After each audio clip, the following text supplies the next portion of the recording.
दोस्तों, Bill Gates, Elon Musk, Jeff Bezos के बारे में आप सभी जानते होंगे कि ये दुनिया के रिचेस्ट पर्सनों में से हैं।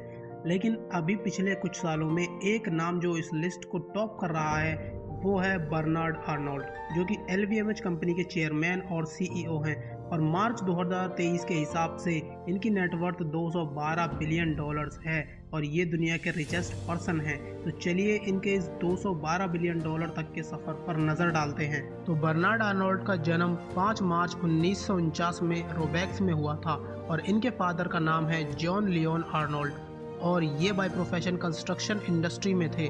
और इनकी मां का नाम था मैरी जोसेफ सेविनल। और बर्नार्ड आर्नोल्ड ने अपनी ग्रेजुएशन 1971 में इकोल पॉलिटेक्निक से की थी और इसके बाद बर्नार्ड अपने पापा की कंपनी में काम करने लगे थे। और फिर उसके 3 साल बाद बर्नार्ड ने अपने फादर को मना लिया कि वो अपनी कंपनी का फोकस पूरी तरह से रियल एस्टेट पर शिफ्ट कर दे और उन्होंने अपनी इंडस्ट्रियल कंस्ट्रक्शन डिवीजन को बेच दिया और एक टेक्सटाइल कंपनी को एक्वायर कर लिया और उसका नाम उन्होंने रखा जॉर्ज विग्रो। और फिर 1984 में आर्नोल्ड को पता चला कि फ्रेंच गवर्नमेंट किसी पार्टनर को ढूंढ रही है जो कि बोसाक सेंट फ्रेरेस एम्पायर को टेक ओवर कर सके। और ये वही एम्पायर है जिसके अंदर क्रिश्चियन डियोर भी आता है, जो कि world's most popular women's luxury brand है। और फिर उसके बाद बर्नार्ड आर्नोल्ड ने एंटनी बर्नहाइम की मदद से फिनेंशियर आगाचे, जो कि एक लग्जरी गुड्स कंपनी है, उसको भी एक्वायर कर लिया था और बर्नार्ड आर्नोल्ड इस कंपनी के सीईओ बन गए थे। फिर इसके बाद बर्नार्ड आर्नोल्ड ने बोसाक सेंट फ्रेरेस को भी खरीद लिया एक बिडिंग वॉर में। और उसके बाद बर्नार्ड आर्नोल्ड ने पूरी तरह से चार्ज अपने हाथों में ले लिया था बोसाक सेंट फ्रेरेस का।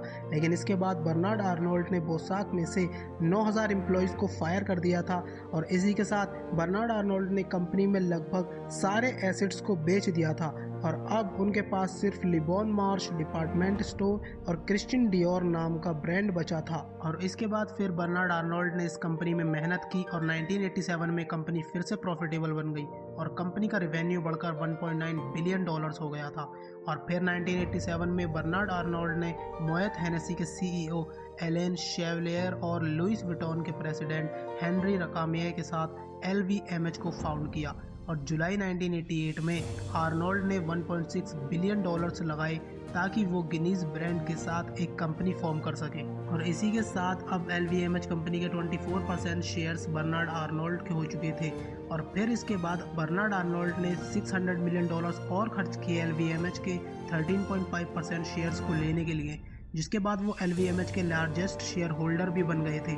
लेकिन इतना सब कुछ होने के बाद बर्नार्ड आर्नोल्ड और लुई विटॉन के प्रेसिडेंट हेनरी रकामिये के बीच काफ़ी डिफरेंसेस आ गए थे। और फिर 1989 में बर्नार्ड आर्नोल्ड ने एक बार फिर 500 मिलियन डॉलर्स लगाए एलवीएमएच में और 43.5% शेयर्स खरीद लिए।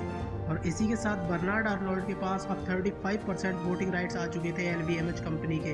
और इसी के साथ बर्नार्ड आर्नोल्ड ने हेनरी रकामिये की सारी पावर छीन ली और उन्हें बोर्ड ऑफ डायरेक्टर्स से बाहर का रास्ता दिखा दिया।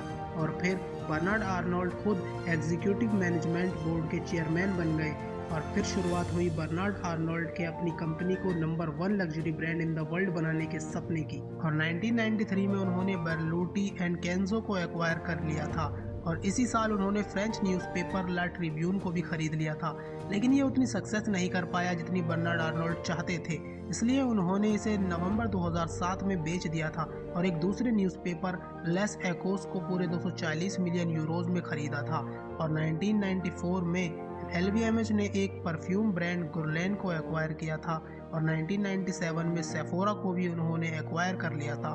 और फिर बर्नार्ड आर्नोल्ड ने डिसाइड किया कि वो एक एलवीएमएच सेंटर न्यूयॉर्क में भी खोलेंगे और दिसंबर 1999 में उन्होंने एलवीएमएच टावर ओपन कर दिया। और 1999 में ही थॉमस पिंक ब्रांड एलवीएमएच के द्वारा एक्वायर कर लिया गया था। और फिर साल 2001 में कई ब्रांड्स एलवीएमएच के द्वारा एक्वायर किए गए, जैसे फेंडी, DKNY, ला समार्टिन एटसेट्रा। तो अब बात करते हैं एक बेहद इंटरेस्टिंग फाइट के बारे में जो कि एलवीएमएच और गुच्ची के बीच में हुई थी। तो हुआ कुछ ऐसा कि 1999 में बर्नार्ड आर्नोल्ड की नज़रें इटालियन लेदर चीज़ें बनाने वाली कंपनी गुच्ची पर पड़ी और बर्नार्ड आर्नोल्ड ने किसी को भी पता पड़ने से पहले इस कंपनी में 5% स्टेक्स खरीद लिए। और जब इसके बारे में गुच्ची को पता चला तो उन्होंने इसे क्रीपिंग टेकओवर का नाम दिया, क्योंकि उन्हें पता था कि बर्नार्ड आर्नोल्ड ने लुई विटॉन के प्रेसिडेंट के साथ क्या किया था। और पता चलने पर बर्नार्ड आर्नोल्ड ने अपनी हिस्सेदारी 34.4% तक बढ़ा ली और इसी के साथ उन्होंने ये भी कहा कि वो सिर्फ गुच्ची को सपोर्ट करना चाहते हैं फाइनेंशियली। लेकिन डिसोल जो कि फाउंडर थे गुच्ची के, उन्होंने बर्नार्ड आर्नोल्ड को साफ कह दिया था कि आप अपनी हिस्सेदारी को बढ़ाना बंद कर दीजिए।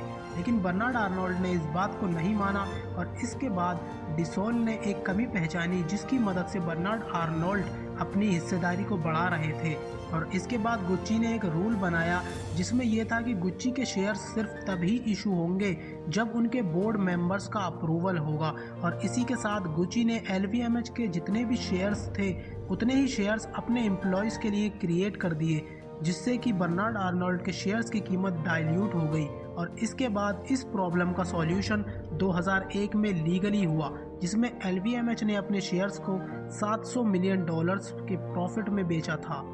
और 2007 में ब्लू कैपिटल ने अनाउंस किया था कि बर्नार्ड आर्नोल्ड ने कॉलोनी कैपिटल के साथ मिलकर फ्रांस के लार्जेस्ट और वर्ल्ड की सेकंड लार्जेस्ट फूड डिस्ट्रीब्यूटर केयरफॉर को खरीद लिया है। और 2008 में बर्नार्ड आर्नोल्ड ने याच बिजनेस में एंट्री की, जिसमें उन्होंने सबसे पहले प्रिंसेस याच को 253 मिलियन यूरोज में खरीदा था। और साल 2017 में बर्नार्ड आर्नोल्ड ने Christian Dior, haute couture, leather both for man and women को अपने ब्रांड में इंटीग्रेट किया था। और जनवरी 2018 में बर्नार्ड आर्नोल्ड की कंपनी ने रिकॉर्ड सेल्स की थी, वो भी $42.6 बिलियन की। और इसी साल उनका प्रॉफिट 29% बढ़ा था। और नवंबर 2019 में बर्नार्ड आर्नोल्ड ने प्लान किया टिफनी एंड को एक्वायर करने का, वो भी पूरे $16.2 बिलियन में। लेकिन ये डील नहीं हो पाई उस वक्त, क्योंकि LVMH ने रीज़न दिया कि उन्हें नहीं लगता कि टिफनी एंड को कंपनी उतना प्रॉफिट निकालती है जितनी उनकी वैल्यू है। लेकिन फिर 2021 में LVMH ने 16.2 बिलियन से घटाकर $16 बिलियन में इस डील को पूरा किया। और इसी के साथ LVMH यूरो जोन में मार्केट कैप के हिसाब से सबसे बड़ी कंपनी बनी $382 बिलियन के साथ। तो thanks for watching the video. I hope आपको ये वीडियो पसंद आया होगा। अगर आपको और किसी टॉपिक के बारे में जानना है तो let me know in the comments and until the next video, bye bye.